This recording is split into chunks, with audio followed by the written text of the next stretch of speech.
मित्रांनो, तुम्हाला संविधान विषयी माहित आहे का?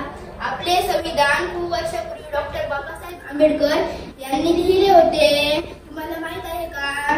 नाही. खूप दुःखाची गोष्ट आहे. चला, काय आहेत आपले मूलभूत अधिकार बघूया. चालता येत नाही तर रस्त्यावर ना फिरतो. चालता येतं पण दिसत नाही तर घरी बस. मला दिसत नाही म्हणून मी काय बाहेर चालू शकत नाही. तू चालू शकतो. तुला सन्मानाने जगण्याचा अधिकार आहे. सुनबाई, जरा माझ्यासाठी चहा घेऊन ये. ठीक आहे आई, मी चहा घेऊन येते. आणि हे काय असा कचरा काढतात? हे शिकवलं आहे का तुझ्या आईने? प्रत्येक वेळी तुम्ही माझ्या आईवर कशाला जाता? आईला कसं कोण बोलते, तुला कळत नाही? मी तुमच्या दोघांवर केस करू शकते. अरे, हे काय करतात तुम्ही? कौटुंबिक हिंसाचार, यासाठी तुम्हाला जेल पण होऊ शकेल. बाबा, हा बघा माझा रिझल्ट. मला पुढचं शिक्षण घ्यायचं आहे.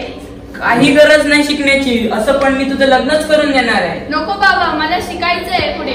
काही गरज नाही, जा. काय मला शिकण्याचा अधिकार पण नाहीये? हो आहे. आपले संविधान सगळ्यांना एक समान शिकण्याचा अधिकार देतो. बाबा, आमच्या शाळेत गोव्याला ट्रिप नेणार आहे. मी जाऊ शकते का? नाही बेटा, तू जा घरात.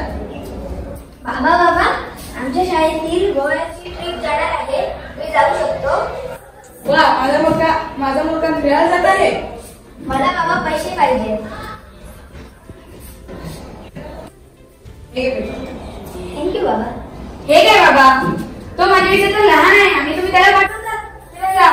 तो मुलगा आहे, तो जाऊ शकतो. तू जा घरात आणि काम कर. हे काय, मला भेटण्याचा पण अधिकार नाही.